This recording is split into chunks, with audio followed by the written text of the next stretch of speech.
बाकी 1.5% अल्फाज टोटल बच गए 2%। उनमें से 1.5% ऐसे हैं कि जो बार बार रिपीट होते हैं। हम आपको बताएंगे, एक दफा बताएंगे, 2 दफा बताएंगे, आप उनको देख रहे होंगे, लेकिन 1-2 दफा बताने के बाद फिर आप खुद देखेंगे कि वो बार बार रिपीट हो रहे होंगे। 3-5-7 आयतों के बाद आपको वो अंदाजा हो जाएगा। 5-7 आयतों तक आप थोड़ा बहुत आपको प्रॉब्लम होगा।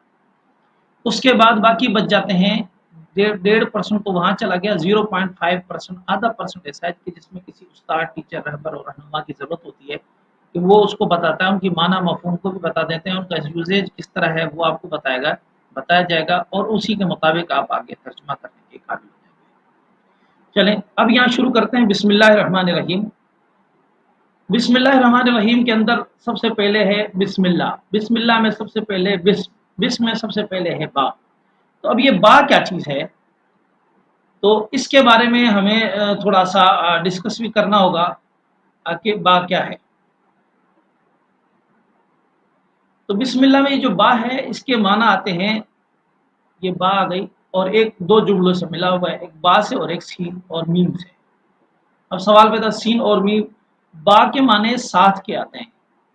अच्छा, ये साथ के माना में आता है और ये हम खुद भी बात जिक्र कर सकते हैं। बिस में से बा को अलग करके बाकी कलमा सिम सुम यानी इसको पढ़ा नहीं जा सकता। क्यों कि सीन जो है वो साकिन है। इसको पढ़ने का अंदाज क्या होता है कि इसको अगर साकिन हो पढ़ा नहीं जाएगा तो इसके इब्तदा में अलिफ लगा दिया जाता है ताकि वो पढ़ने में आसानी हो जाए। ठीक है, और फिर अब अलिफ अलिफ अगर लगा दिया जाएगा तो फिर बन जाएगा इस्म। तो अब वो किस तरीके से पढ़ा जाता है, अलिफ क्यों लगाया जाता है, उसकी मिसाल मैं आपको बताना चाहता हूँ। उमूमन हम पढ़ते हैं अब्दुल्ला इब्न मोहम्मद इब्न अब्दुल्ला, मोहम्मद इब्न अब्दुल्ला इब्न उमर। तो अब यहाँ इसके अंदर क्या होता है कि जब हम मोहम्मद को अलग कर दें तो सिर्फ बच जाता है बिन। अब बिन अब्दुल्ला है, अब बिन अब्दुल्ला को इस तरह तो नहीं पढ़ा जाएगा। इकट्ठा हो तो मोहम्मद इब्न मोहम्मद इब्न अब्दुल्ला तो हो सकता है, लेकिन अगर मोहम्मद को अलग कर दिया जाए तो फिर नहीं पढ़ा जा सकता।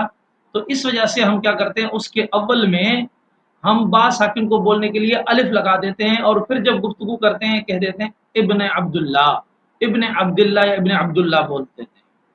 तो अब ये बोलने के बाद अलिफ ये हमने यहाँ पर एक्स्ट्रा लगा दिया, तो पता लगा कि ये हर्फ जो है वो क्या किया, जो आखिर में बा था उसको तलफ़ुज़ देने के लिए, उस कलमे को बामाना बनाने के लिए हमने यहाँ पर बा को जो साकिन था, जो बोला नहीं जा सकता था, तो उसको हमने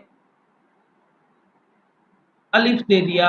अगर साकिन है बोला नहीं जा सकता, बाकी बच गया नून। नून को हम क्या कहेंगे, इसका नून का तो कोई तर्जुमा ही नहीं।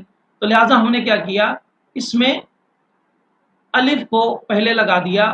तो लिहाजा बिस्मिल्लाह में भी यही मामला हुआ कि हमने बा के बाद जो सुम बच गया था, जो सुम तो मैं वैसे कह रहा हूँ, सुम कहने के लिए भी मुझे सीन पर जबरदस्ती पेश लगानी पड़ रही है, अदरवाइज इसको हम बयान नहीं कर सकते। तो लिहाजा अब हमने क्या किया, इसी के साथ हमने इस पे अलिफ लगा दिया, तो ये बन गया इस्म। तो अब इसके इस्म लगा दिया, तो अब हुआ क्या कि जब ये जमा लगा दिया जाता है तो फिर वो अलग हो गया इस्म। अब रह गई बाकी बात बा की। तो बा के माने क्या है, मैंने आपको बताया कि बा के माना साथ के आते हैं और ये हम अपनी ज़बान में भी इस्तेमाल करते हैं। अपनी उर्दू ज़बान में हम कहते हैं भाई कहाँ जा रहे हो, कहा यार नमाज पढ़ने। यार इधर ही पढ़ लो। नहीं भाई, बा जमात नमाज पढ़ेंगे। अब बा जमात नमाज का मतलब क्या होता है, जमात के साथ पढ़ेंगे नमाज। अच्छा भाई कहाँ जा रहे हो, कहा भाई मैं डिनर पे जा रहा हूँ। यार डिनर हमारे साथ करो। नहीं यार बमा अहलो अयाल जा रहा हूँ मैं। फिर कहते भाई शादी की दावत है आपकी। अच्छा जी मेरी दावत कहाँ, सिर्फ तुम्हारी नहीं, बमा अहलो अयाल दावत है। अमूमन हम अपने शादी के कार्डों पर हम लिखते हैं और वैसे खुतून में लिखे बमा अहलो अयाल आपको दावत है। बा यहाँ पर माँ माने, जो माँ है ये साथ के माना में है और बा उसके माना में है। बा माने अहलो अयाल के साथ आपकी दावत है, जमात के साथ। तो ये बा मैंने आपको जैसे बताया कि 98% अल्फाज ऐसे हैं कि जो हम अपनी उर्दू में भी इस्तेमाल करते हैं। तो ये भी उन्हीं हरूफ में से है कि जो अरबी में भी साथ के माना में इस्तेमाल होता है और हमारे पास भी साथ के माना में ही इस्तेमाल होता है।